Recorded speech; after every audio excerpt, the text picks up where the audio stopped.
Ozioma, the 22-year-old maid from Enugu, knelt by the front door in her plain uniform, trembling as she watched her boss, Chief Remy Adegbite, the billionaire tech mogul, descend the stairs in his Italian suit. "Sir, please, don't go out today," she said, her voice shaking. Remy paused. He looked at her surprised. "Ozioma, what are you doing kneeling like this? What's going on?" Tears streamed down her face. "Sir Biko, I saw something last night. I had a dream, a terrible one.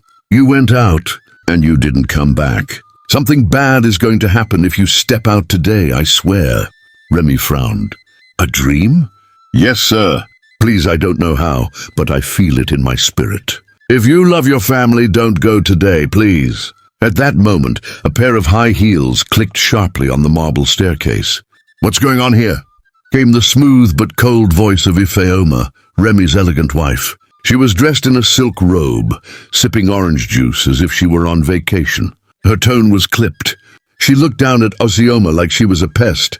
Remy turned to his wife. "She said she had a dream that something terrible will happen to me if I leave the house today." Ifeoma let out a laugh, light, fake, and laced with scorn. "And this is the same maid I've told you to sack, Abi." She stepped closer. "Darling, can't you see? This girl has crossed the line. Now she's predicting doom. She's just worried." "No," Ifeoma said, cutting him off. "She's delusional. Or worse, manipulating you. Honestly, I don't feel safe having someone with such hallucinations around our children." Remy glanced at Ozioma, still on her knees, her eyes full of silent desperation. Then he looked at his wife, flawless and poised. Ifeoma smiled and walked over to hand him his car keys. "Go, Jara. You have that meeting with the governor's rep, don't you?" He took the keys, but something in Ozioma's face, the pain, the fear, the truth, made him pause. He stared at her one more time and dropped the keys on the console. "I'm not going." Ifeoma spun around. "What?" "I said I'm not going. Just in case." "You're letting this girl manipulate you?" "Remy, seriously? You're the CEO of one of the biggest firms in Nigeria, and you're listening to a maid." Her voice rose. But he had made up his mind. What he didn't know was that this moment was the beginning of everything. The day passed slowly. Remy sat in his home office, unusually restless. He scrolled through documents, tried replying to emails, but his mind kept returning to Ozioma's words, "You didn't return." He stood by the window sipping coffee when suddenly his phone buzzed. It was a breaking news alert. He unlocked it casually, then froze. "Breaking massive gas explosion rocks Ikoyi Marin Junction. Over 30 feared dead. Several luxury vehicles destroyed. Investigation ongoing." The exact same road he would have taken that morning. His coffee slipped from his hands and shattered on the floor. Remy sat back on the couch, palms sweating. She was right. How did she know? He called Ozioma into the room. She entered quietly, looking down. "Sir!" He stood up, stared at her like he was seeing her for the first time. "You saved my life today." She said nothing. "How did you know something bad would happen?" "I don't know, sir," she said softly. "I just saw it. I don't usually dream like that, but this one felt real. I felt like God was trying to show me something." Remy sat back down, rubbing his forehead. "That road exploded, exactly where I would have been." She gasped and covered her mouth. "Sir Jesus, I swear I didn't want to be right. I just wanted to stop you." He nodded slowly. "You did. Thank you." From the hallway, Ifeoma listened quietly, then walked away, clenching her phone tightly. Later that night, Ifeoma was on a private call in the walk-in closet. "He didn't leave the house," she hissed. A deep voice replied, "You mean he didn't take the car?" But the timing was perfect. "That stupid maid," she warned him. Now he's suspicious. There was a pause. "Then we accelerate the plan. And that maid, she needs to go." Unknown to her, Ozioma was passing by and overheard a few dangerous words. She didn't fully understand, but something felt wrong. She hid behind the corridor wall, her heart pounding. The next morning, Remy's driver was found passed out in his quarters, a bottle of juice beside him. They rushed him to the hospital. Diagnosis: drugged. Remy stood beside the hospital bed, disturbed. His assistant called him aside. Sir, he doesn't remember anything after last night. Says he only drank orange juice left in his fridge. Remy narrowed his eyes. That was the same driver meant to take him out yesterday. His gut told him something wasn't right. That evening, Remy sat quietly in his private lounge. Something wasn't adding up. The maid's dream, the explosion, the drugged driver. He opened his phone, called an old friend Uche, a private investigator based in Abuja, who owed him a favor. I need someone followed quietly. Who? My wife. Silence. Send me the details. As he hung up, Remy felt the walls of his perfect life start to crack. But he had no idea just how deep the betrayal ran. A week passed. Remy's mood had changed. He became more withdrawn, more observant. Ifeoma noticed. Why are you always so quiet these days? She asked as they lay in bed one night. I'm just thinking, he replied, staring at the ceiling. Sometimes I wonder if we ever really know the people closest to us. Ifeoma's face twitched slightly. What's that supposed to mean? He turned to her with a small smile. Nothing, just thinking out loud. But his mind was racing. 2 days later, Remy got a call from Uche. We need to talk, face to face. They met in a small, discreet lounge in Lekki. Uche didn't waste time. He brought out his phone and played a recording. Remy listened in silence. It was Ifeoma's voice. Clear as day. Everything is in place. Once he's out of the way, we'll transfer the assets. That fool trusts me too much. Remy's heart cracked. Uche showed him pictures. Ifeoma in secret meetings. Hugging a man in dark sunglasses. Papers exchanged. She was planning to take you out, bro. And your maid messed it all up. Remy sat still, trembling. Jesus Christ. Remy couldn't sleep that night. He stared at Ifeoma as she slept beside him, wondering how he'd ever loved her. Betrayal burned in his chest. But he wasn't going to act emotionally. He was going to be smart. He called his lawyers in secret the next day, froze joint accounts, changed access passwords, secured his will. Then he told Ozioma, pack a small bag. I'm relocating you to a safe place temporarily. You're not safe here. She was confused. Sir, what's going on? I'll explain soon. But for now, please trust me. Remy left his phone unlocked on purpose that night. He pretended to leave the house early the next morning. Ifeoma rushed into his study within minutes of his departure. She picked up the phone, called the same man again. He's gone. Everything's in place. Let's meet at the villa in Epe. Remy watched it all unfold from the security room downstairs. Every word recorded. He smiled bitterly. Got you. At the safe house, Ozioma sat on the couch watching news on a small, flat-screen TV. Remy arrived hours later looking tired. I didn't want to involve you in this, Ozioma, but I think you were meant to be in my life for a reason. She turned to him concerned. Sir, is it about Madam? He nodded. She was planning to kill me. Take everything. You saved me without even knowing it. Her hand flew to her chest. Oh my God. You're the only one I can trust now. Her eyes welled up with tears. The next morning, Remy worked with Uche and the police. The plan was simple. Let Ifeoma walk into the trap. She met with her lover at the Epe villa, unaware the villa had been wired with hidden cameras. She laughed. Kissed him. The old fool's finished. We'll transfer the money next week. That was the last sentence she said before officers burst in. They were arrested on the spot. Remy, watching it live on his tablet, closed it slowly and exhaled. By the next day, the news had spread like wildfire. Billionaire's wife caught in murder plot. Ifeoma Okonkwo and secret lover arrested in high-level conspiracy. Remy's house was flooded with press. His business associates called non-stop.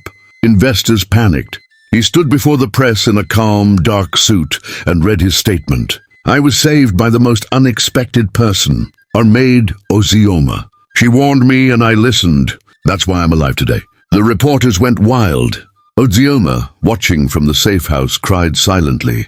The story gripped Lagos. Social media buzzed with opinions. Omo, so the maid saved him. God works in mysterious ways. This is like Nollywood in real life. Never look down on anyone if it be your destiny helper. People began to celebrate Ozioma without even knowing her. Memes of her kneeling and warning him went viral. Meanwhile, Ifeoma was arraigned in court. She tried to act innocent, but the recordings sealed her fate. Remy didn't attend the trial. He was done with her. Back at the safe house, Ozioma and Remy sat outside in the compound under a tree. For the first time, they talked, not as boss and maid, but as people. She told him about her childhood, how she lost her parents and started working as a housemaid at 14. He listened, amazed at how someone who had suffered so much still had so much kindness. "You deserve more, Ozioma," he said quietly. She smiled shyly.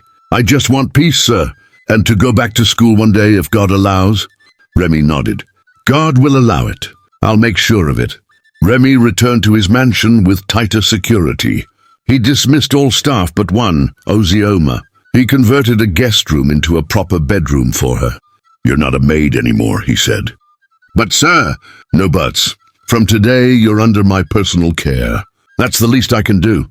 She broke down in tears. Soon after, he arranged for her to begin evening classes. Just like she had dreamt of. Everyone was watching now, the media, his board, society. But Remy didn't care. The one person who had been loyal when everyone else wanted him dead was now his responsibility. Weeks turned into months. Ozioma was no longer the timid maid. She spoke more confidently now. She wore clean, decent clothes. She smiled more. Remy watched her quietly every now and then. One day during dinner, he said, "Do you believe in second chances?" She looked up from her plate. "Yes, I'm living mine." He nodded. "So am I." A quiet pause. Their eyes met. For the first time, something new was beginning. 6 months later, Remy hosted a charity event. The press was all over the place, waiting to see the man whose wife betrayed him and the maid who saved him. Everyone expected Remy to come alone. But when he arrived, Ozioma was on his arm, dressed in a graceful navy blue gown. Gasps, cameras, whispers. "Is that her?" She looked so different. Remy walked up to the mic. "I lost everything that didn't matter, and I gained the one thing that does." He turned to her. "She's no longer just the maid. She's my miracle." The hall erupted in applause. After the event, the internet went crazy. Billionaire honors former maid. Love from the ashes. Maid saves boss, wins his heart. People debated online. Some praised Remy, others criticized him. Isn't she just using him? He's still healing, a beg. Love na love. She earned his trust. But Remy didn't care. He was done living for public opinion. At home, he told Ozioma gently, "Don't let the noise outside make you doubt what you've earned." She nodded. "I just want to make you proud, sir." "You already have." From prison, Ifeoma tried to get revenge. She gave interviews claiming Ozioma seduced her husband and wrecked their marriage. But the public didn't believe her anymore. The evidence was too clear. Still, it hurt Ozioma. She cried that night. "I didn't ask for this attention, or the hatred," she sobbed. Remy held her hand. "Neither did I, but we both survived it." "Why me?" she whispered. "Because God chooses the lowly to shame the proud." One day, Ozioma received a letter from her late mother's old friend in Enugu. It read, "Your mother would be proud. You've become more than life gave you. Don't stop here. Keep rising." She clutched it to her chest. That evening, she told Remy she wanted to study full-time, not evening classes. "I want to get a degree, sir. Something in social work." He smiled. "I was hoping you'd say that. The foundation I'm setting up, I want you to run it when you're ready." Later that week, during a walk in the garden, Remy stopped and faced her. "I owe you my life, Ozioma. But now, it's more than that." Her heart raced. He continued, "I thought I'd never trust again. But you've shown me what love really looks like. Not noise, not drama. Quiet loyalty. Genuine care." He paused. "I'm not asking for an answer now. I just need you to know. I've fallen in love with you." She stood in silence, trembling. "I never thought someone like you could love someone like me," she whispered. Just as peace seemed near, an old family member, Remy's cousin Dio, came to warn him. "People at the board are planning to push you out. They say you're distracted, losing your mind over a maid." Remy laughed bitterly. "I was surrounded by snakes when I was focused. Now I see clearly."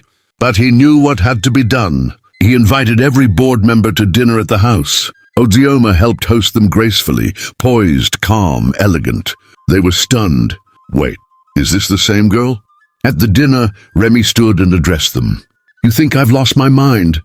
But I've gained something none of you have, clarity. He announced he was restructuring the board and bringing in Ozioma as a silent partner and advisor on community projects. Gasps. I trust her more than I trust any of you. They had no choice but to accept. She had saved his life, his wealth, and now his heart.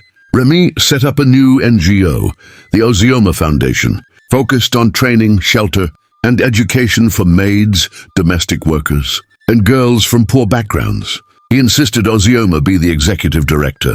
I don't know how to run anything. She panicked. You'll learn, he smiled. You learned how to survive.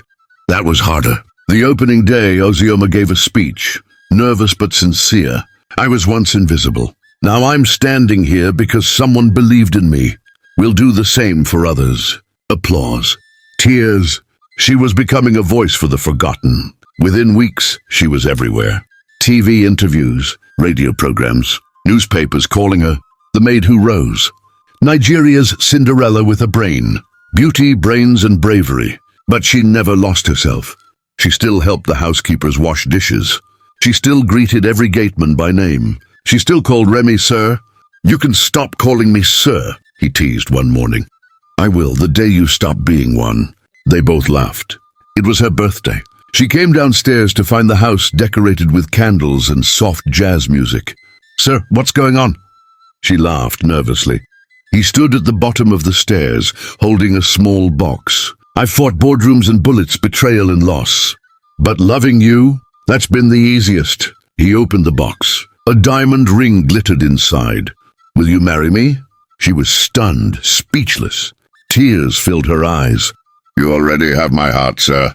I just didn't think I was worthy of yours. Yes, I will marry you, she screamed at the top of her lungs. And just like that, the once lowly maid became the wife of the billionaire. But their story was only just beginning. If you enjoyed this story, please subscribe, share and comment to encourage Tales by Amma. To keep bringing you amazing stories on this channel. Bye for now.